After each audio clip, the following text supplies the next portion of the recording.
দর্শক, ঝিনাইদহ থেকে ডেঙ্গু পরিস্থিতি জানাতে আমাদের সাথে যুক্ত হবেন সাদ্দাম হোসেন, সেই সাথে জামালপুর থেকে আমাদের সাথে যুক্ত হবেন আনোয়ার হোসেন মিন্টু। প্রথমে সাদ্দামের কাছে চলে যেতে চাই, ঝিনাইদহে আছেন তিনি। সাদ্দাম, সারা দেশেই ডেঙ্গু রোগীর সংখ্যা বাড়ছে, ঝিনাইদহের সবশেষ কি অবস্থা একটু জানাবেন, হাসপাতালের রোগীদের কি অবস্থা সেই বিষয়ে একটু জানাবেন। নুসরাত, সারা দেশেই ডেঙ্গুর প্রকোপ বৃদ্ধি পেয়েছে, ঝিনাইদহে তার ব্যতিক্রম নয়। আমি এখন দাঁড়িয়ে রয়েছি ঝিনাইদহের 250 শয্যা বিশিষ্ট যে জেনারেল হাসপাতাল, সেই জেনারেল হাসপাতালে। তো এখানে এসে দেখেছি যে এই বর্তমানে এই হাসপাতালে মোট 7 জন রোগী তারা ভর্তি থেকে চিকিৎসা নিচ্ছে। তবে জেলা সিভিল সার্জন অফিসের তথ্য মতে এবছরে, চলতি বছরে মোট 158 জন ডেঙ্গু রোগে আক্রান্ত হয়েছে। তো বর্তমানে এই সদর হাসপাতাল সহ যে উপজেলা স্বাস্থ্য কমপ্লেক্সগুলো রয়েছে সেখানে মোট 32 জন রোগী ভর্তি রয়েছে।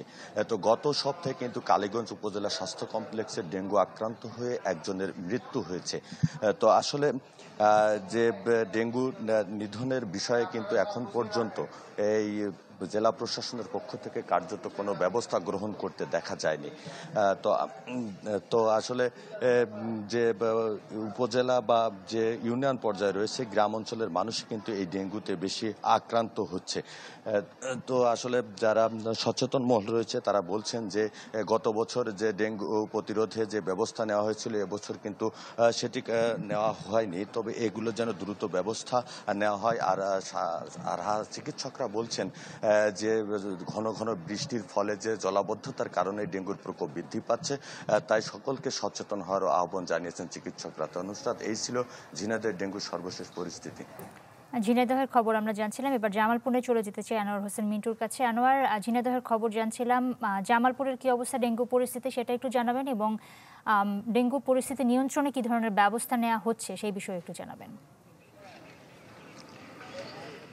হ্যাঁ নুসরাত, আপনি জানেন যে জামালপুরে ডেঙ্গুর প্রাদুর্ভাব দেখা দেয় গত জুলাই মাসের শুরু থেকেই। জামালপুর জেলার সদস্য 7টি উপজেলা কিন্তু রয়েছে। এই 7 উপজেলা স্বাস্থ্য কমপ্লেক্সে কিন্তু 185 জন রোগী এ পর্যন্ত ভর্তি হয়ে তাদের চিকিৎসা সেবা নিয়েছেন।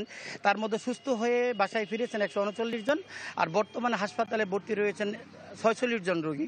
আর ডেঙ্গুতে আক্রান্ত হয়ে জেলায় এখন পর্যন্ত কিন্তু কোনো মৃত্যুর ঘটনা কিন্তু ঘটেনি। জেলা স্বাস্থ্য বিভাগ যেমনটি জানিয়েছে যে জেলায় যে ডেঙ্গুর প্রকোপ শুরু হওয়ার পর থেকেই এই জামালপুর জেলা হাসপাতাল ছাড়াও যে 6টি উপজেলা রয়েছে সেই সমস্ত কমপ্লেক্সে কিন্তু ডেঙ্গু কর্নার খোলা হয়েছে। ফলে প্রতিটি রোগী কিন্তু শনাক্ত হলেই নির্ধারিত ওয়ার্ডে তাকে বিশেষজ্ঞ চিকিৎসকদের মাধ্যমে চিকিৎসা দেওয়া হচ্ছে। আর জামালপুরে যিনি সিভিল সার্জন ডাক্তার ফজলুল হক আমাকে যেমন জানিয়েছেন যে এই জেলার যে বেশিরভাগ রোগী তারা কিন্তু ঢাকা এবং নারায়ণগঞ্জ থেকে জ্বর নিয়ে বা এই ডেঙ্গুর যে প্রাদুর্ভাব তা নিয়ে কিন্তু জামালপুর আসেন, এবং এখানে এসে রক্ত পরীক্ষার পর তাদেরকে ডেঙ্গু শনাক্ত করা হয়। তিনি বলেন যে ডেঙ্গু রোগীদের জন্য প্রতিটি হাসপাতালে যে পরিমাণ স্যালাইন, ডেঙ্গু পরীক্ষার কিট বা অক্সিজেন মজুত রাখা দরকার তা কিন্তু জামালপুরে রয়েছে।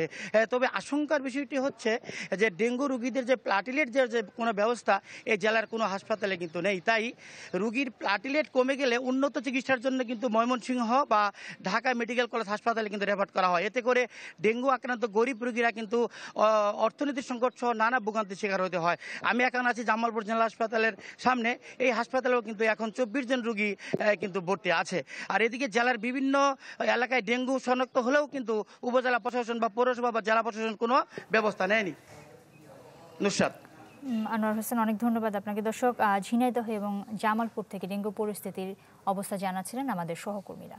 ডিজাইন, এলিগেন্স, বিউটি, সেরা পণ্য সবার জন্য জেভিকো।